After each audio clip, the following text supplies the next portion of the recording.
চঞ্চল মন রাম লক্ষণ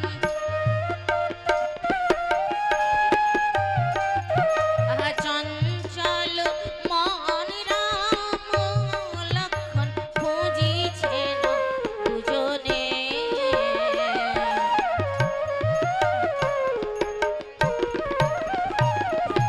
লক্ষণ বলে কোথা মা জননী বলে মাগো তুমি কই শ্রীরাম বলেন কোথায় আছো সীতা শ্রীরাম বলেন কোথায় আছো সীতা প্রতিধ্বনি বলে না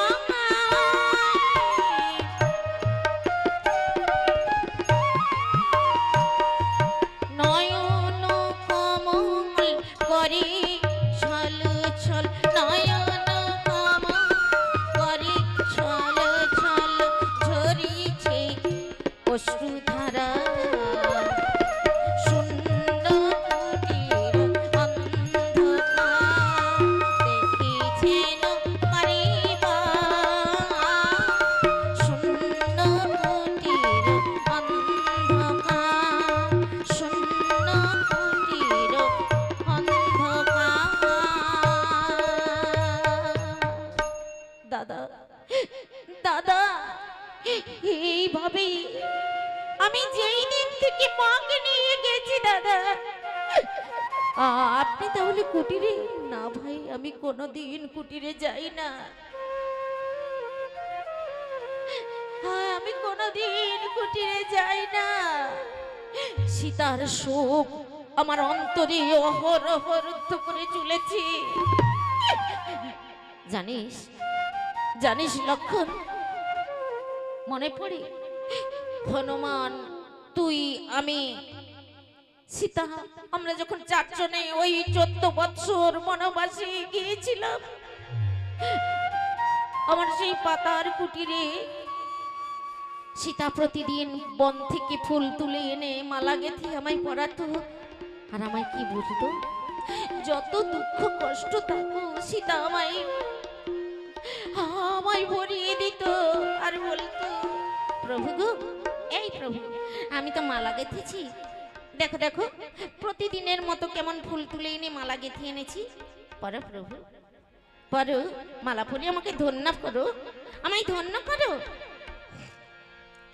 আমার কমল করে গাঁথা সীতা গন্ধ ফুলের মালা কমল করে গাঁথা সীতা গন্ধ ফুলের মালা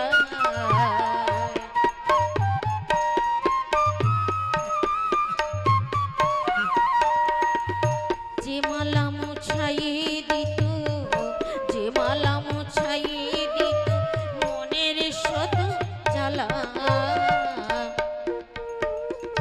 কমল করে গাঁথা সীতা গন্ধ ফুলের মালা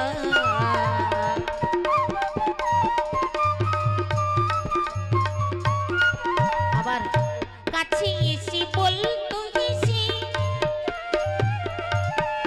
আমার কাছে এসে বলতো হেসে প্রাণনাথ ভাবনা কিসের কাছে এসে বলতো হেসে প্রাণনাথ ভাবনা কিসের সব গেলেও আছে মুদিরে সব গেলেও আছে মুদিরে পঞ্চবটির তলা কমল করে গাঁথা সীতা গন্ধ ফুলের মালা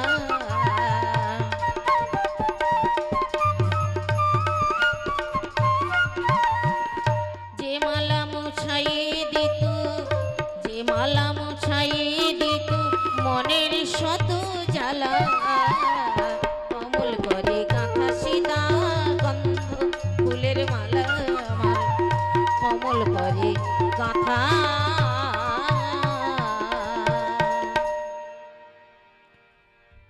দেখতে দেখতে 5 মাস কেটে গেল এদিকে সীতামা এমন সময় দেখতে দেখতে আরো 5 মাস কেটে গেল 10 মাস যখন পূরণ হলো সংবাদ পেয়ে ছুটে এসে বললেন, মা তুই নাকি যমজ সন্তান প্রসব করেছিস? হ্যাঁ, এই তো দেখুন বাবা, ওই তো। কই আমার সেই দাদু ভাইরা, ওরা কোথায়? ওই তো বাবা, দোলনাতে দুলছি। কেমন? মাগো মাগো, ঠিক যেন স্বর্গ থেকে চাঁদ নেমে এসেছি মা। তুই তোর সন্তানদের লক্ষ্য কর মা, আমি এখন ধ্যানে চললাম। এই বলে মহামুনি বাল্মীকি সীতামায়ের উপরে ভার দিয়ে সমুদ্রের কিনারে বসে ধ্যান করতে গেলেন। আর এমন সময় এখানে দেখতে দেখতে আরো 5 মাস কেটে গেল। 10 মাস যখন পূরণ হলো, রামচন্দ্র বললেন, গুরু বশিষ্ঠকে বললেন, গুরুদেব এবার আমি অশ্বমেধ যজ্ঞ করব। গুরুদেব বললেন, এ তো বেশ বেশ, তো এ তো তোমার কুল উচিত ধর্ম বটে, আমি এতে কোনো তোমায় আপত্তি করতে পারি না। তবে রাম, এই যজ্ঞের অনেক কিছু নিয়ম আছে, সমস্ত আমি ব্যবস্থা করব গুরুদেব। শোনো রাম, সর্বসমতুল ভূমির তীরে হবে যজ্ঞাগার। এই বলে রামচন্দ্র বললেন গুরু বশিষ্ঠকে, গুরুদেব আমি সমস্ত ব্যবস্থা করব। বেশ, যাহা যাহা প্রয়োজন আনায়ন করো, এখন আমি এখন চললাম। ও হ্যাঁ রাম, শোনো, তুমি বিশ্বকর্মার দ্বারায় স্বর্ণসীতা নির্মাণ করে যজ্ঞাগার নির্মাণ করো। সমুদ্রের কিনারে গিয়ে যজ্ঞাগার নির্মাণ করো। এই বলে গুরু বশিষ্ঠ রামচন্দ্রকে বলে চলে গেলেন। রামচন্দ্র লক্ষণ, ভরত, শত্রুঘ্নকে ডেকে সমুদ্রের কিনারে গিয়ে যজ্ঞাগার নির্মাণ করলেন। এমন সময় গুরু বশিষ্ঠ এসে বললেন, রাম তোমাকে আমার আরেকটি কথা বলা হয় নাই। যজ্ঞে যখন তুমি ব্রতী থাকবে তখন তোমাকে সংস্কৃতে থাকতে হবে। গুরুদেব এ কেমন করে সম্ভব? যদি কোনো অন্য উপায় থাকে তো বলুন। শোনো রাম, অন্য উপায় বলতে গেলে তুমি যে স্বর্ণ সীতা নির্মাণ করেছো, ওই সীতাকে বামে বসিয়ে অনুকরণে কাজ চালানো যায়। বেশ, তাতেও আমি সম্মতি আছি গুরুদেব। তবে গুরুদেব, এই যজ্ঞে আমি দুজনকে নিমন্ত্রণ করব না। কাকে রাম? কাকে কাকে নিমন্ত্রণ করতে চাইছো না বলো? দুজনের মধ্যে একজন হচ্ছে ওই জনক ঋষিকে আমি নিমন্ত্রণ করব না। সে কি রাম? জনক ঋষি কত বড় একজন ধর্ম পিতা, আর তুমি যদি তাকে না নিমন্ত্রণ করো, এই জনসমাজ সকলেই আমার দিকে আঙুল তুলে বলবে যে কত নিন্দামন্দ করবে বলো। সে যাই হোক, এখন শত্রুঘ্নকে দিয়ে পত্র লিখে ওই জনক ভবনে পাঠিয়ে দাও। গুরুদেব, জনক ঋষি কতদিন তার সীতা কন্যার মুখে পিতা ডাক শুনে নাই, একবার যদি এসে দেখে যে আমার বামে স্বর্ণ সীতা, তাহলে এই যজ্ঞ লণ্ডভণ্ড করে দেবে, আর যজ্ঞ হবে না। ওই অশ্বমেধের পরিবর্তে ওই জনক যজ্ঞ হবে গুরুদেব, জনক যজ্ঞ হবে। থামরাম, এখন তো হস্তলিপি লিখে ওই ভারতকে দিয়ে পাঠিয়ে দাও ওই জনক ভবনে। রাম, আর একজন কাকে নিমন্ত্রণ করবে না বলেছিলে? কে? বাবা শত্রুঘ্ন। পিতা প্রণাম চরণে, এই নিন রামচন্দ্রের হস্তলিপি। হস্তলিপি একই, দেখি দেখি। এই বলে জনক ঋষি শত্রুঘ্নের হাত থেকে পত্রটি নিয়ে পড়তে লাগলেন। পড়ে বলছেন, বাবা আমার রাম সীতা যজ্ঞ করেছেন, আর সেই যজ্ঞে আমরা সবান্ধবে নিমন্ত্রিত হয়েছি। আমি যাব বাবা, তুমি যাও, আমি একটু পরেই যাচ্ছি। যথাজ্ঞা পিতা। এই বলে শত্রুঘ্ন চলে গেলেন। মহা আনন্দিত হয়ে জনক ঋষি তার রানী চূড়ালাকে ডেকে বলছে, ওগো রানী চূড়ালা, রানী চূড়ালা, প্রভু আমায় ডেকেছে। রানী চূড়ালা, শোনো, আজ কতদিন পরে রাম সীতার যজ্ঞ করেছে, আর সেই যজ্ঞে আমরা সবান্ধবে নিমন্ত্রিত হয়েছি গো। আমি যাব, আমার কতদিন আমার সীতা মাকে আমি দেখি নাই, আমার কতদিন সীতা মায়ের মুখে আমি পিতা ডাক শুনি না। আজ আমি যাব, ওগো ওগো তাড়াতাড়ি করে আমাকে দাও প্রভু, আমিও আপনার সঙ্গে যাব। সীতামা যেসব খেতে পড়তে ভালোবাসতো আমার তো সবই মনে রয়েছে, আমি আপনার সঙ্গে যাব প্রভু। না রানী চূড়ালা, এই নিমন্ত্রণ পত্রের মধ্যে যেন কেমন একটু ফাঁক রয়েছে। আমি তোমায়, শোনো, সে যাই হোক, আমি তোমায় অন্য একদিন নিয়ে যাব। এখন তুমি আমাকে তাড়াতাড়ি করে প্রস্তুত করে দাও। বেশ। রানী চূড়ালা কাঁদতে কাঁদতে বলছি, ওগো প্রভু, আমার বড় সাধ আমার মেয়ের মুখে একটিবার মা ডাক শুনবো বলে। আজ কতদিন আমি সীতা কন্যাকে দেখি নাই। আমার যদি যাওয়া না হয়, আমার সীতামা যেসব খেতে পড়তে ভালোবাসতো আমার তো সবই মনে রয়েছে। আমি তাই দিচ্ছি, আপনি নিয়ে যান। তাই দাও রানী চূড়ালা, তাই দাও, আমার আর তর সইছে না বাপু। এই বলে জনক ঋষিকে রানী চূড়ালা কিছু খাদ্য, বস্ত্র, অলংকার পুটলিতে ভরে দিলেন। তাই নিয়ে মহা আনন্দিত হয়ে জনক ঋষি আসছেন।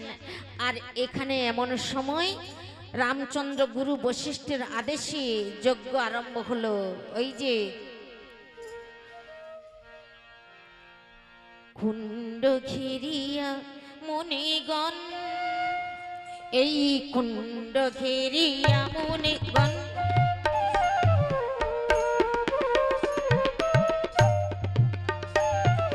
কুণ্ড ঘেরিয়া মুনিগণ, এই কুণ্ড ঘেরিয়া মুনিগণ, কৃত দিল বেদ মন্ত্র, কৃত দিল বেদ মন্ত্র করি উচ্চারণ, কুণ্ড ঘেরিয়া মুনিগণ।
এমন সময় ওই যে জনক ঋষি মহা আনন্দিত হয়ে আসছিলেন, হঠাৎ তার মনের ভেতর যেমন কেমন হয়ে যাচ্ছে, ভাবছি, একা একা ভাবছি আর বলছি, না না, এ কিছু না, এ আমি কি ভাবছি, না না, আহা সার্থক জনম হইবে তখনই মধুর মিলন হেরিয়া,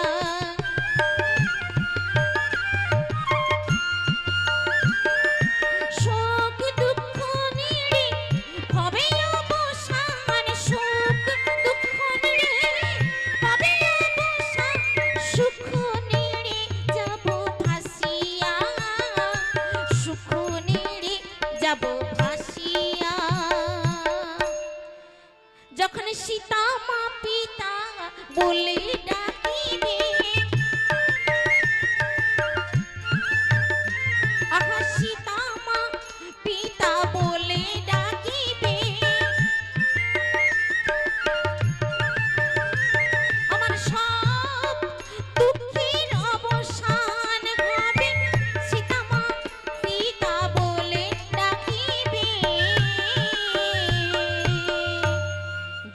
ঋষি ভাবছি, না না, এ আমি কি ভাবছি, এ কিছু নয়। এইভাবে ভাবতে ভাবতে জনক ঋষি এসে গেলেন যজ্ঞের সামনে। এদিকে রামচন্দ্র যজ্ঞের দ্বারে লক্ষণকে রেখেছে যেন বিনা অনুমতিতে যজ্ঞের দ্বারে কেউ প্রবেশ করতে না পারে।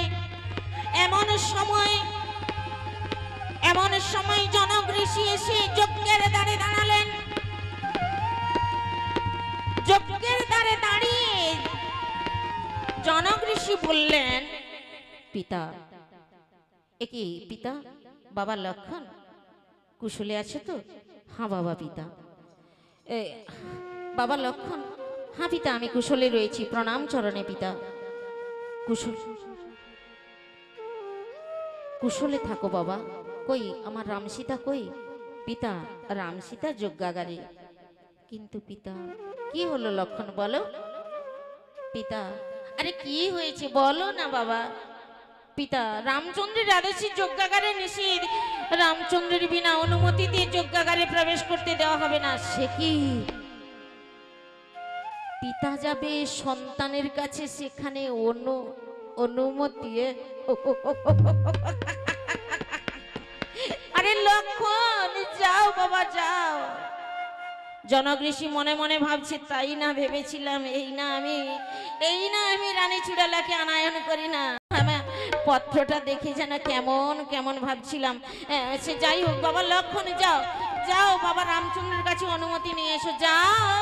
হ্যাঁ পিতা যাচ্ছি, আমি এক্ষুনি যাচ্ছি, আপনি এখানে অপেক্ষা করুন। আরে লক্ষণ, ভয় নেই, আমি যাচ্ছি না, আমি এইখানেই রয়েছি, তুমি যাও। লক্ষণ ছুটে গিয়ে রামচন্দ্রকে বলছেন, দাদা দাদা। কি হলো লক্ষণ, থামলি কেন বল? দাদা, ওই জনক ঋষি এসে গেছে দাদা, জনক ঋষি এসে গেছে। গুরুদেব কি হবে? রে লক্ষণ, শোন শোন শোন ভাই, ওই জনক ঋষিকে অন্য ঘরে বাসা দিয়ে এখানে আনায়ন করিস না। গুরুদেব এখন কি হবে? দাদা গো, ওই নদীর গতিবেগ আমি ফেরাতে পারি, কিন্তু জনক ঋষি যে আশা আকাঙ্ক্ষা নিয়ে এসেছে তার সীতামায়ের মুখে পিতা ডাক শুনবার জন্য, আমি তা ফেরাতে পারি না দাদা, আমি তা ফেরাতে পারি না। রামচন্দ্র গুরু বশিষ্ঠকে বললেন, গুরুদেব কি হবে? আপনার আদেশেই তো ওই জনক ঋষিকে নিমন্ত্রণ করেছি, এখন কি হবে? রাম, ওই স্বর্ণ সীতার শরীরে ভালোভাবে বস্ত্রবৃত করে দাও, যেন স্বর্ণ সীতার অঙ্গ বাহিরে না প্রকাশ পায়। রামচন্দ্র তাড়াতাড়ি করে উঠে স্বর্ণ সীতার শরীরে ভালোভাবে বস্ত্রবৃত করে দিল। দিয়ে রাম লক্ষণকে বলল, ভাই লক্ষণ, দাদা এইবার জনক ঋষিকে দ্বার ছেড়ে দাও ভাই, যাও দ্বার ছেড়ে দাও। লক্ষণ আস্তে আস্তে ধীরে ধীরে এসে জনক ঋষিকে দ্বার ছেড়ে দিল। জনক ঋষি ধীরে ধীরে গিয়ে স্বর্ণ সীতার সম্মুখে গিয়ে বললেন, মা সীতা, মা সীতা, ও মা সীতা, কই রে মা? এতগুলো ডাকছি তবু তুই আমায় সাড়া দিচ্ছিস না। ও আমি বুঝতে পেরেছি, অনেক দিন আসি না বলে তোর অভিমান হয়েছে, তাই না? কিন্তু মা গো, বিনা নিমন্ত্রণে তো আমি আসতে পারি না। আজকের দিনে আমি নিমন্ত্রণ পত্র পেয়ে ছুটে এসেছি শুধু তোর মুখে একটিবার আমি পিতা ডাক শোনবার জন্য। ডাকবি না আমায় পিতা বলে? আমার কাজ কি? আমি তাহলে চলে যাব মা, কাজ কি আমার এখানে থেকে? তবে মা, মা গো, তোর মা তোর জন্য যেসব খাদ্য বস্তু অলংকার বস্ত্র দিয়েছিল আমি তোর এখানেই রেখে যাচ্ছি মা, কাজ কি আমার এখানে থেকে? আমি চলে যাচ্ছি মা, আমি চলে যাচ্ছি। জনক ঋষি কাঁদতে কাঁদতে চলে যাচ্ছেন। গুরু বশিষ্ঠ গিয়ে জনক ঋষির হাত ধরে টেনে এনে স্বর্ণ সীতার সম্মুখে বসিয়ে দিলেন। জোর করে বসিয়ে দিলেন আর বললেন, আরে জনক, দেখছো না কত জনসমাজ, তুমি চলে গেলে এই জনসমাজ সকলেই আমার নিন্দামন্দ করবে। আরে বসো জনক ঋষি, বসো। জনক ঋষিকে বসিয়ে দিলেন জোর করে। আর এমন সময় সারা পৃথিবী নিমন্ত্রিত হয়েছে, লঙ্কাও নিমন্ত্রিত হয়েছে। ওই তো লঙ্কা হতে বিভীষণ রাক্ষস সৈন্যগণদের নিয়ে পুষ্পক রথে রাম নামে আকাশ বাতাস মুখরিত করতে করতে চলেছেন আর বলছে, সীতারাম সীতারাম সীতারাম।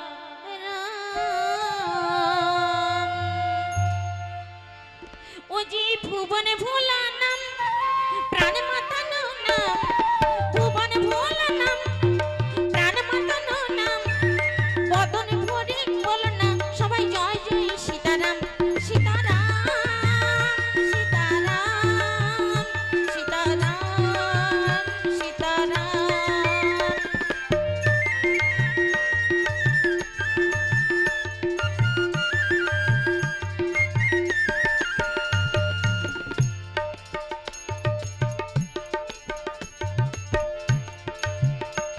হনুমান কদলী বনের ভেতরে বসে বসে যে ধ্যান করছিলেন, ওই রাম নামের ধ্বনি শুনে হনুমান মাথা নাড়াচ্ছে। ও যে ভুবনে ভোলা নাম, প্রাণে মাতানো নাম, ভুবনে ভোলা নাম, প্রাণে মাতানো নাম, বদনে ভরে বদনে ভরে বলো না সবাই জয় জয় সীতারাম সীতারাম সীতারাম সীতারাম। আপনারা সবাই মিলে বলুন, সীতারাম সীতারাম সীতারাম সীতারাম।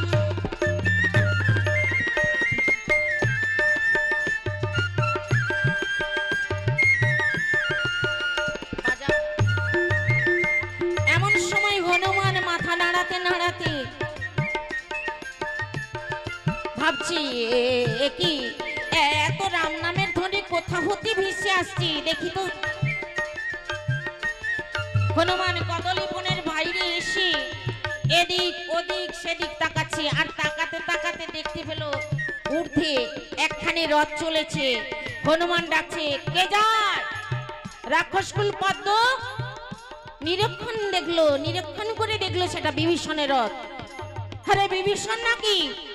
বলার সঙ্গে সঙ্গে রথখানি নামলো হনুমানের কাছে। রথের ভেতর হতে বাইরে এলো বিভীষণ।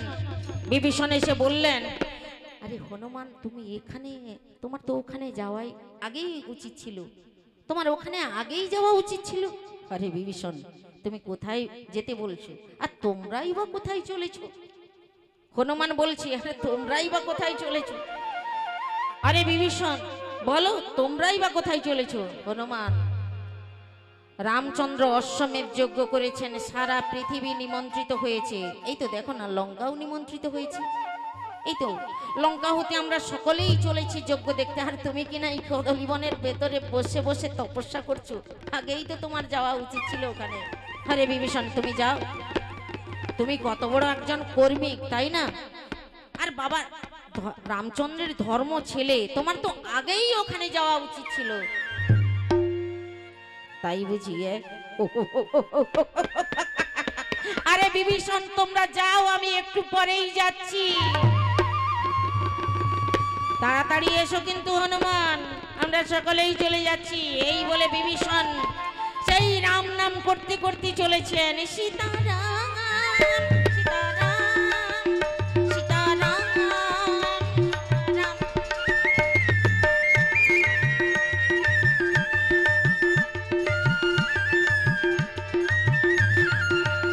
সে যে ভুবনে ভোলা নাম, প্রাণ মাতানো নাম, ভুবনে ভোলা নাম, প্রাণ মাতানো নাম, বদনে ভরি বদনে ভরি বলো না সবাই জয় জয় সীতারাম সীতারাম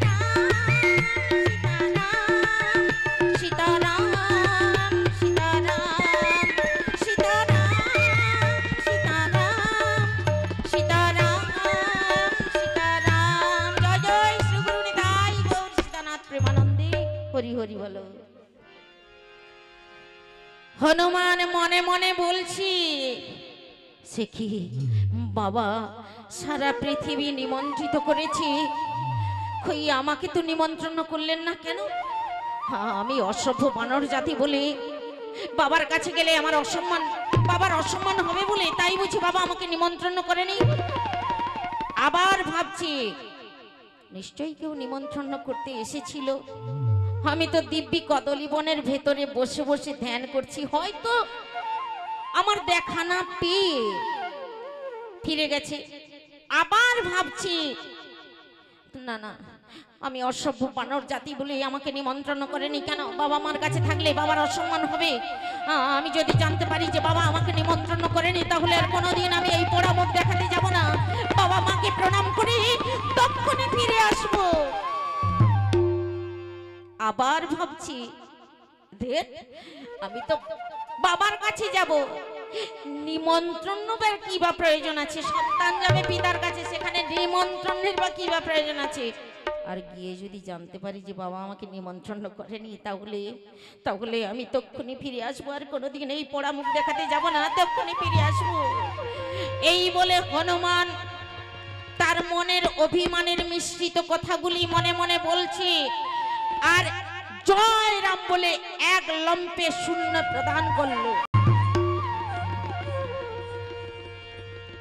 হনুমান লম্প প্রদান করে চলেছেন আর বলছেন, রাম নাম গাইতে গাইতে চলেছে আর বলছে, কোটি স্বর্ণ দানে শত গাভী দানে, তবু শ্রীরাম নামের তুল্য নহে কোনো কালে, কোনো কালে। কোটি স্বর্ণ দানে শত গাভী দানে, তবু শ্রীরাম নামের তুল্য নহে কোনো কালে, কোনো কালে।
হনুমানকে দেখে লক্ষণ থরথর থরথর করে কাঁপছে, আর হনুমান এক গালে এসে বলছে, খুড়ো তোমার এই ভাব দেখে আমি সব বুঝে নিয়েছি। তোমরা আমাকে নিমন্ত্রণ করনি কেন? আমি অসভ্য বানর জাতি বলি তোমাদের কাছে থাকলে অসম্মান হবে, তাই বুঝি আমাকে নিমন্ত্রণ করনি খুড়ো? শোনো খুড়ো, আর ভয় পেতে হবে না, এদিকে ঘুরে দেখো। আমি এখানে থাকবার জন্য আসি না, এসেছি আমার বাবার মাকে প্রণাম করতে। প্রণাম করে চিরদিনের মতো চলে যাব খুড়ো, আর এখানে আমি থাকবো না। তাহলে আমি যাচ্ছি খুড়ো। হনুমান, এক পা যদি এগোবে আমি তোমাকে বাণ বৃদ্ধ করবো খুড়ো।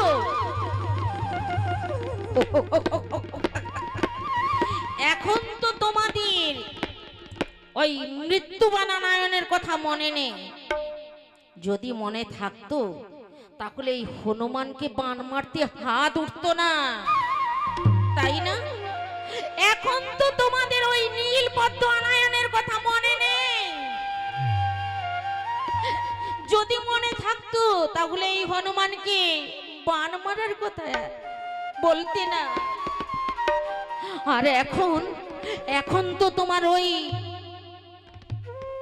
গন্ধমাদনের কথা মনে নেই। মনে পড়ে খুড়ো? মনে পড়ে যখন শক্তিশালী পড়েছিলে ওই যে গন্ধমাদন পর্বতে গিয়ে ঔষধ না পেয়ে বদ্যরাজ বলেছিল বটে, কিন্তু আমার স্মরণ নেই।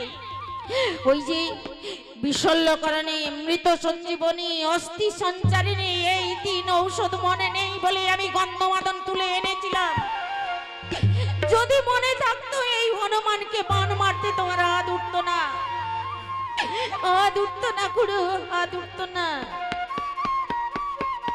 লক্ষণ হনুমানকে জড়িয়ে ধরে বলছে, বাবা হনুমান, বাবা হনুমান। বাবা তুই তো জানিস বাবা, আমি কোনোদিন রামচন্দ্রের আদেশ অমান্য করি না, আজও করব না। তুই তো জানিস রামচন্দ্রের বিনা অনুমতিতে যজ্ঞের দ্বারে কাউকে আমি প্রবেশ করতে দিতে পারি না। এইখানে একটু অপেক্ষা কর বাবা, আমি দাদার কাছে গিয়ে অনুমতি নিয়ে আসি, আমি দ্বার ছেড়ে দেব। বেশ খুড়ো, আমি এইখানেই অপেক্ষা করছি, যাও বাবার কাছে অনুমতি নিয়ে এসো, যাও যাও। লক্ষণ গিয়ে রামচন্দ্রকে বললেন, দাদা দাদা দাদা, সর্বনাশ হয়ে গেছে দাদা, সর্বনাশ হয়ে গেছে, সর্বনাশ হয়ে গেছে। হনুমান এসে গেছে দাদা, হনুমান এসে গেছে। গুরুদেব এখন কি হবে গুরুদেব? আমি তাই না বলেছিলাম যে আমি দুজনকে নিমন্ত্রণ করব না। শোনো রাম, সর্বদা চক্ষু মুদ্রিত করে সীতা মন্ত্র জপ করো, ওই সীতাই যদি তোমায় রক্ষা করেন তো করবেন। সীতা মন্ত্র, হ্যাঁ, চক্ষু মুদ্রিত করে বলো, ভো সীতা তং রক্ষ মাম, ভো সীতা তং রক্ষ মাম, ভো সীতা তং রক্ষ মাম। লক্ষণ, এইবার হনুমানকে দ্বার ছেড়ে দাও, যাও।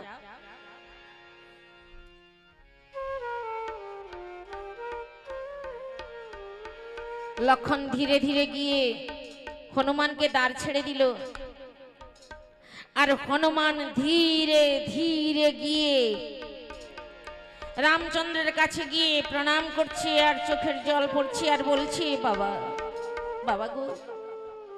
এদিকে হনুমান গিয়ে বাবাকে ডাকছেন, আর এদিকে রামচন্দ্র চক্ষু মুদ্রিত করে বলেছিলেন, ভো সীতা তং রক্ষ মাম, ও সীতা তং রক্ষ মাম। যতই হনুমান রামচন্দ্রের সম্মুখে যাচ্ছে, রামচন্দ্র তাড়াতাড়ি করে বলেই চলেছেন, ও সীতা তং রক্ষ মাম। হনুমান হনুমান কাঁদতে কাঁদতে গিয়েও হেসে বলছে, বাবা ও ও ও ও ও, আমি বুঝে নিয়েছি বাবা, আমি বুঝে নিয়েছি। তোমার এই ভাব দেখে আমি বুঝে নিয়েছি। তোমার চরণে প্রণাম করি, আমার মায়ের চরণে প্রণাম করে আমি চিরদিনের মতো চলে যাব। আর কোনোদিন আসবো নি বাবা, আর কোনোদিন আমি আসবো না। এই বলে রামচন্দ্রের চরণে প্রণাম করিবারে হনুমানে গেল। আর রামের চরণে প্রণাম করে সীতা মায়ের কাছে গিয়ে বলছেন, মা মাগো মাগো বল তো মা, তুই কি আমায় নিমন্ত্রণ করিস না? মাগো মনে পড়ে তোর সেই অশোক বনের কথা, মনে পড়ে মাগো, একটিবার কথা বল মা, একটিবার কথা বল। চাহো মাতা বদন তুলে, ক্ষমাটা কই একবার হনু বলে।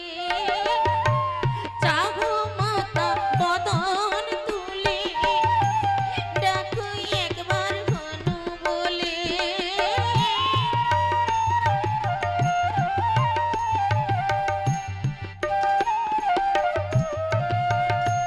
সেই অশোক বনে যেমন ডেকেছিলি মা,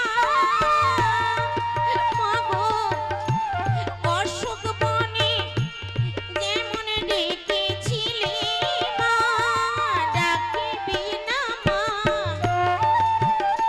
ও মা ডাকিবি না মা, হনু বলে কি ডাকিবি না মা।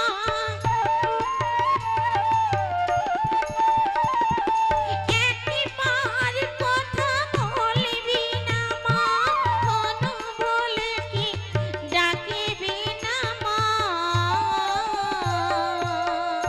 মাগো বাবাকে প্রণাম করেছি, এইবার তোর চরণে প্রণাম করে আমি চিরদিনের মতো চলে যাব, আর কোনোদিন এই পোড়ামুখ দেখাতে আসবো না।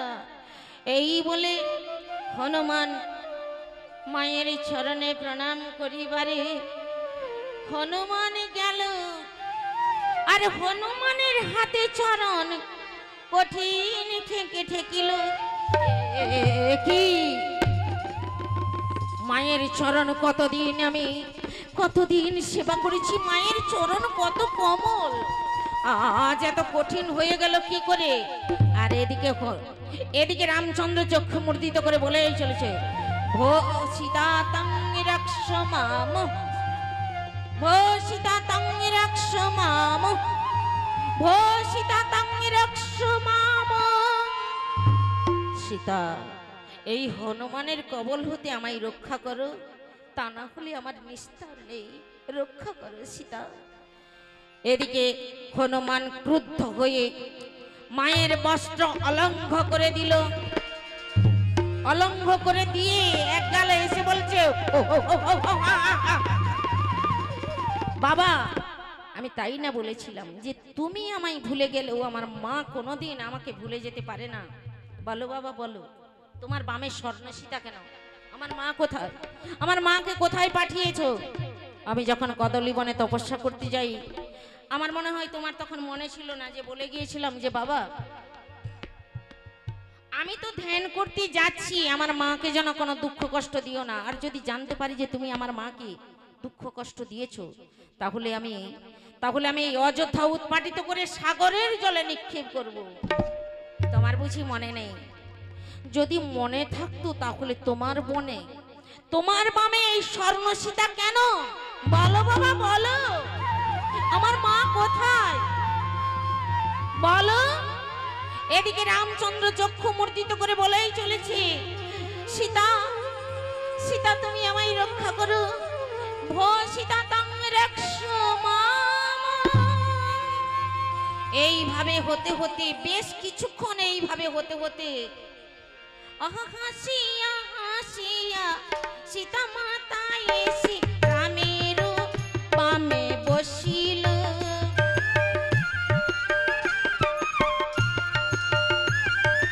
হাসিয়া হাসিয়া সীতা মা এসে রামের বামে বসিল।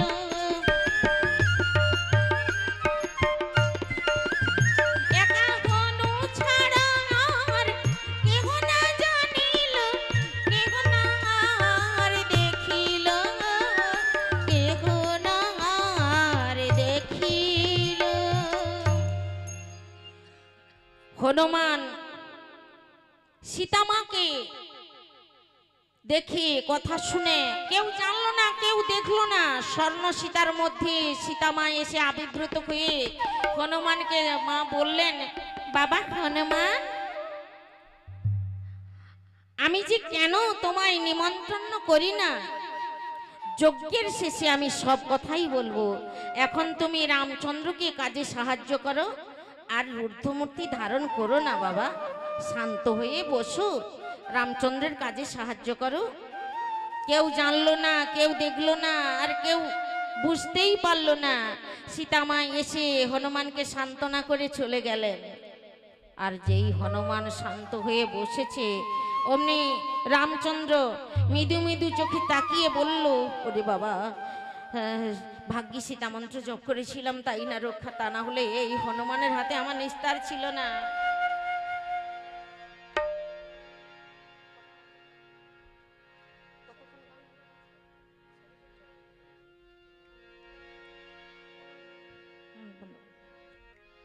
এইভাবে সীতামা এসে হনুমানকে সান্ত্বনা করে চলে গেলেন।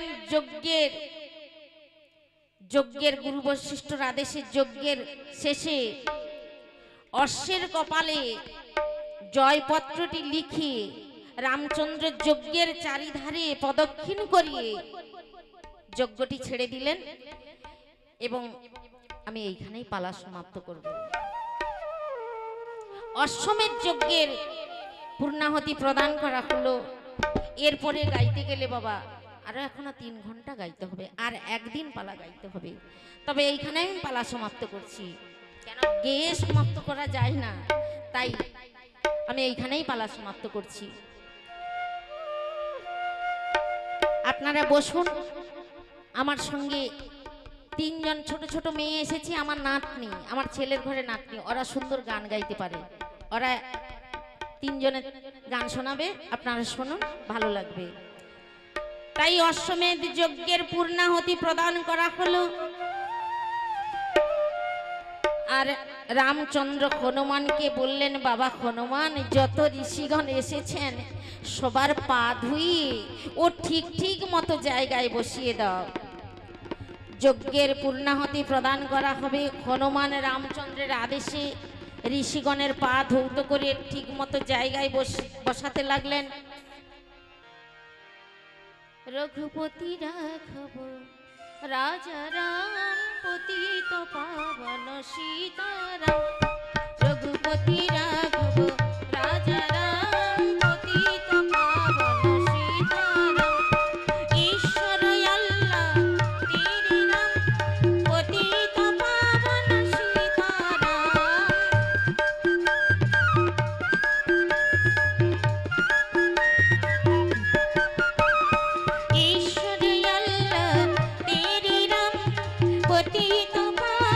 সীতারাম। রঘুপতি রাঘব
হরি